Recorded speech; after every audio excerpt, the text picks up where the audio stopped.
सभी धर्म प्रेमी सज्जनों को सादर नमस्ते। साथियों, बहुत बहुत स्वागत है मेरा आपका मेरे इस YouTube चैनल पर स्वाध्याय सत्संग रूपी चर्चा में। उपनिषदों पर बात कर रहे हैं हम, और अभी प्रसंग चल रहा है केनोपनिषद। केनोपनिषद में हमने कल चौथे खंड के 3 श्लोक पूरे कर लिए थे। आज चौथे खंड का चौथा श्लोक लेने जा रहे हैं।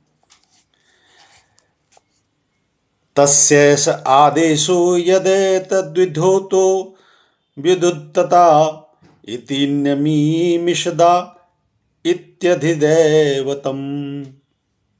इसका तात्पर्य है उस ब्रह्म का आदेश, उसका बखान तो ऐसे ही है जैसे विद्युत चमकती है और छिप जाती है, जैसे आंख झपकी मारती है और इस बीच में ही कुछ देख लेती है।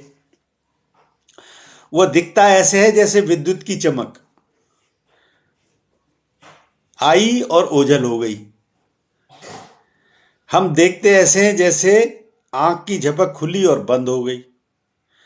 यक्ष भी तो ऐसे ही दिखा था, सामने आया और तिरोहित हो गया। इंद्र ने देखा और फिर ढूंढने लगा। यह आदि दैविक उपाख्यान हुआ।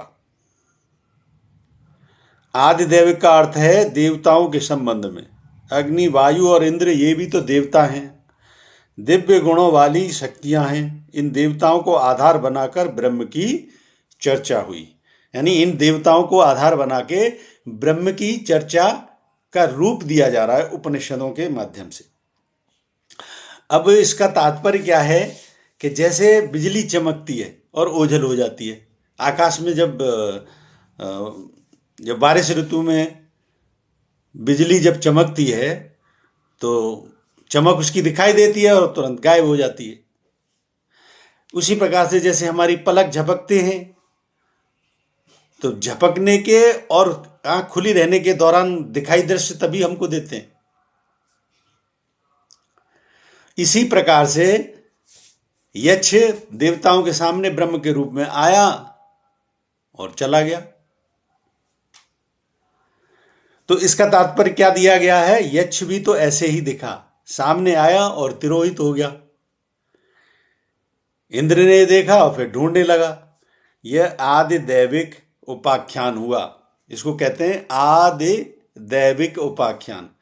ये उपाख्यान आदि दैविक दरअसल संताप भी होते हैं। संताप जो है ना, आदि दैविक संताप दुखों की श्रेणी में भी आता है। ये भी जड़ता से अटके रहना ही दुख है। दरअसल देवता भी तो जड़ स्वरूप ही हैं। तो जो देवताओं में भी अटक जाते हैं, समझ लो वो दुख से बंध जाते हैं। क्योंकि जब तक देवता की कृपा हो रही है तो ठीक है, देवता की कृपा समाप्त तो कुछ भी नहीं, वह दुख शुरू हो जाता है। क्योंकि देवता भी जड़ स्वरूप है। तो अच्छा, इसमें जो कहा गया है आदि दैविक उपाख्यान हुआ। आदि दैविक इसलिए कहा गया है कि ये आदि दैविक जो संताप हैं, क्योंकि ये प्रत्येक व्यक्ति से ही जुड़े रहते हैं। आदि दैविक संताप भी व्यक्ति विशेष से ही जुड़ते हैं। आदि दैविक, आदि दैहिक और आदि भौतिक, ये तीनों प्रकार के संताप। आदि दैहिक को आध्यात्म भी कहते हैं। और ये आदि क्यों कहते हैं, अनादि क्यों नहीं इनके साथ जुड़ रहा? क्योंकि देखी जाए तो सृष्टि में, प्रकृति में तो देवता का सदा विद्यमान है। लेकिन ब्रह्म की चर्चा को समझने वाला कौन है और समझाने वाला कौन है? तो जो समझे ना, ये माध्यम होता है, वो जीव ही समझ सकता है। तो ये जीव से ही जुड़ते हैं। अन्यथा देवताओं का स्थान तो सदा से है। कहते हैं जीव, परमात्मा और प्रकृति ये अनादि हैं। तो ये फिर आदि दैविक कैसे हुए? क्योंकि देवता भी अनादि हैं। क्योंकि देवता भी तो पूरी प्रकृति का हिस्सा है। सुप्त अवस्था में चली जाए चाहे तब सब कुछ सुप्त अवस्था में चला जाता है। जागृत अवस्था में आ जाए तब जागृत अवस्था में रहते हैं। लेकिन इनको आदि क्यों कहा, आदि दैविक? क्योंकि ये संताप हैं और ये जीव से जुड़ते हैं, और जीव में भी मनुष्य से जुड़ते हैं। ये बाकी के योनियों में नहीं जुड़ते, क्योंकि बाकी की योनियां तो स्वयं प्रकृति संचालन कर रही है। तो ये जुड़ते भी मनुष्य से। आदि दैविक, आदि भौतिक, आदि दैहिक। ये आदि दैहिक कहो, मैं उनको आदि दैहिक इसीलिए कहता हूं, मैं इसको समझाऊंगा भी। आदि दैहिक जहां पे भी आएगा प्रसंग, मैं इसको समझाऊंगा कि मैं आदि दैहिक क्यों कहता हूं। वैसे उसको कहावत में आध्यात्मिक कहा जाता है। तो मैं जो संताप की जो श्रेणी में लाता हूं, आदि दैहिक, आदि भौतिक, आदि दैविक। तो यह आदि दैविक इसीलिए कहा गया है कि मनुष्य का निर्माण है, जहां संस्कार हैं वहीं पे आदि दैविक है। आदि दैविक संसार, क्योंकि मनुष्य ही तो इसको समझ सकता है आपदा को, और मनुष्य इसको डिफाइन कर सकता है। और उपनिषदों का माध्यम ही है कि मनुष्य इसको, ब्रह्म को समझ सकता है, इनके स्वरूपों को समझ सकता है। तो इसलिए ये जो है ना, एक तरीके से आदि दैविक दुखों की श्रेणी में आता है। कहते हैं ना, देवताओं का प्रकोप हो गया, कहीं बाढ़ आ गई, करे इंद्र देवता नाराज हो गए, कि कहीं जो है ना आंधी तूफान बहुत तेज आ गए, कि वायु देवता नाराज हो गए, कहीं भीषण आग लग गई, अग्नि देवता नाराज हो गए। तो उसमें जो जीव हानि हो जाती है वो तो प्रकृति अपना कार्य कर रही है, लेकिन मनुष्य हानि जो होती है, तो समझ लो इस प्रकार की आपदाओं में जो भी मनुष्य फंसते हैं, वो निश्चित तौर पे उन्होंने कहीं ना कहीं देवताओं का अनादर किया है। मनुष्य शरीर में सारे देवता होते हैं, इस मनुष्य शरीर का जो व्यक्ति अपना अपना अपमान करता है, उससे इसे देवता नाराज होते हैं। और अपमान होता कैसे है इसमें?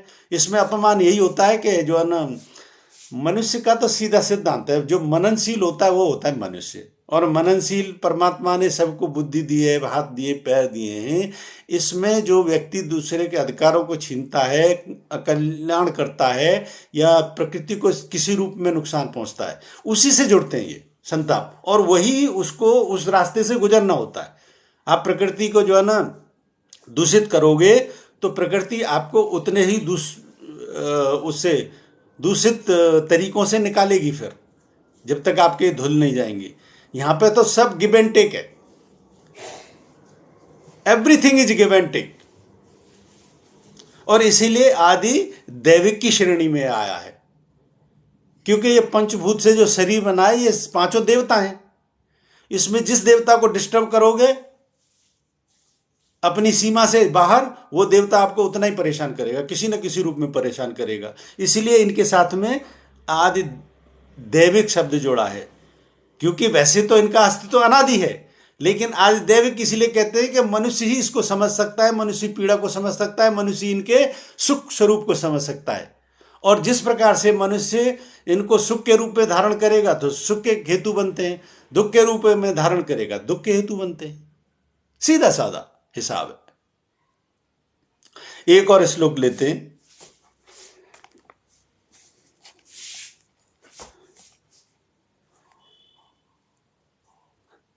अर्थात अधाध्यात्मं यदेतद् गच्छतीव च मनोनेन चेतदुष्पत्यभीक्षणं संकल्पः। इसका अर्थ है, अब आध्यात्म का उपाख्यान करते। आ गया आध्यात्मी। अग्नि, वायु आदि भौतिक जगत के संबंध में नहीं, परंतु आध्यात्म जगत के संबंध में, अर्थात इस मनुष्य शरीर के संबंध में उपाख्यान करते हैं।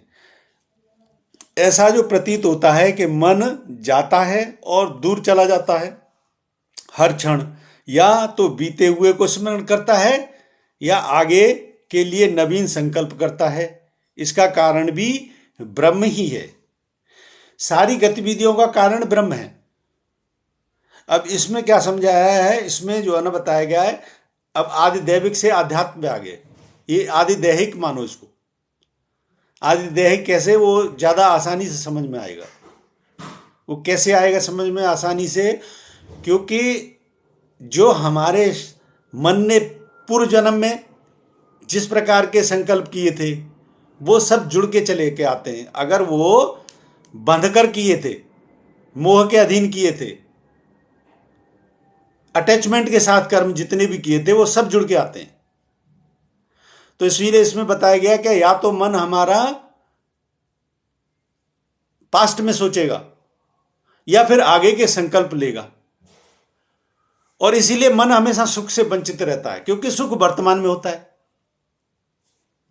इसीलिए मन की जड़ता उलझा के रखती है कि अगर आप जो है ना पास्ट में सोच रहे हो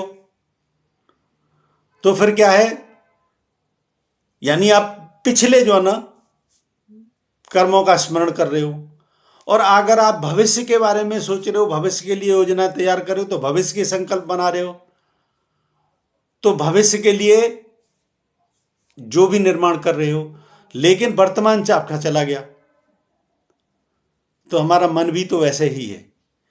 इसीलिए इसको आध्यात्मिक या आदिदैहिक इसीलिए कहा गया है कि जिस प्रकार के संस्कार व्यक्ति के साथ जुड़ के आते हैं वो संस्कारों से ही उसका जीवन, वो ड्राइव फोर्स, इसको मैंने अपनी पुस्तक में एक कोट है बहुत अच्छा, उसके माध्यम से बहुत अच्छे से डिफाइन किया हुआ है कि मनुष्य जो कार्य करता है, जिस दिशा में उसका रुझान जाता है, वो किस वजह से जाता है, वो पास्ट की वजह से जाता है।